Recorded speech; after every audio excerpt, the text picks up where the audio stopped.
Assalamualaikum warahmatullahi wabarakatuh dan selamat pagi. Salam sejahtera bagi kita semua. Perkenalkan, saya atas nama Olivia Rahlo dengan NIM E.21.06.026. Saya mahasiswa Universitas Negeri Buana Palopo, Fakultas Kesehatan, Program Studi S1 Kebidanan.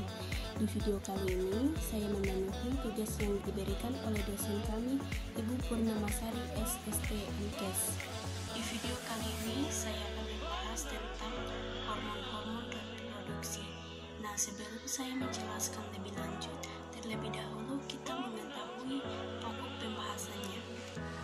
Adapun pokok pembahasannya yaitu 1. Apa itu hormon?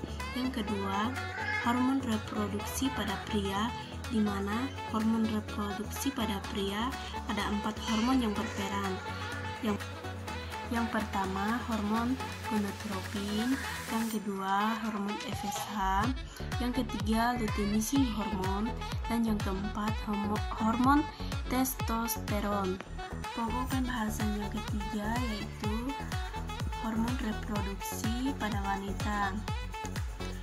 Yang pertama, gonadotropin releasing hormon, yang kedua, follicle stimulating hormon, yang ketiga HCG, yang keempat luteinizing hormon, yang kelima estrogen, yang keenam progesteron, dan yang ketujuh prolaktin.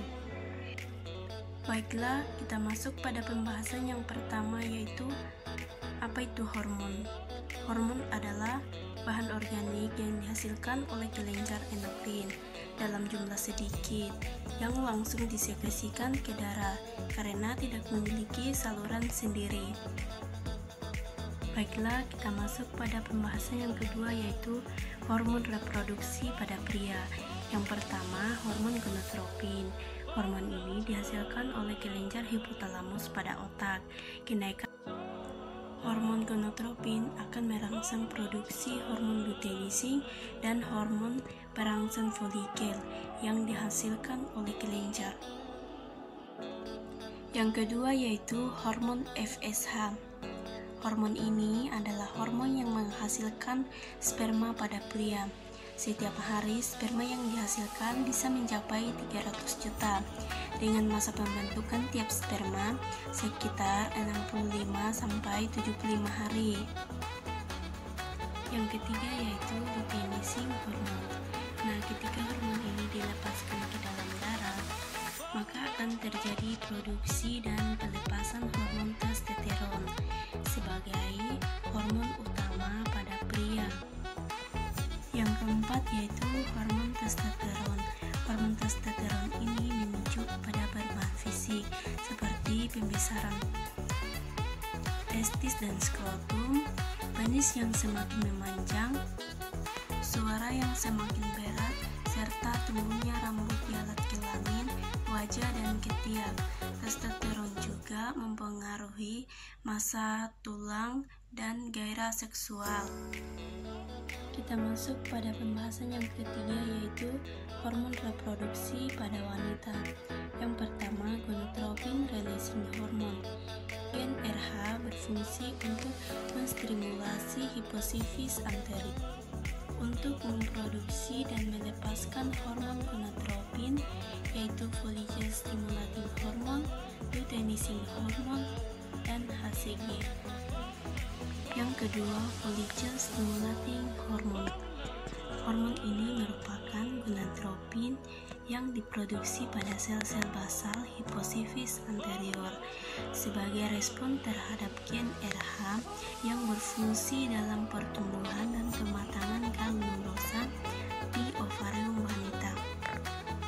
Yang ketiga, HCG. HCG berfungsi untuk meningkatkan dan mempertahankan fungsi korpus luteum dan produksi hormon-hormon steroid, terutama pada masa kehamilan awal. Yang keempat, luteinizing hormon. LH berfungsi untuk mempertahankan korpus luteum pada pasca ovulasi. LH terikat pada reseptor membran plasma yang spesifik dan menstimulasi progesteron oleh sel korpus luteum. Yang kelima itu estrogen.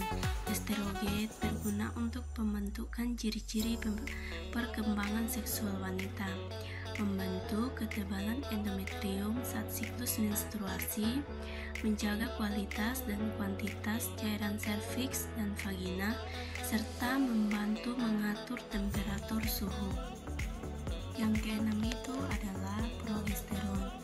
Progesteron berfungsi untuk mempertahankan endometrium sehingga dapat menerima implantasi dari sigot. Yang ketujuh atau yang terakhir adalah prolaktin. Fungsi prolaktin adalah memicu produksi dan sekresi air susu oleh kelenjar payudara.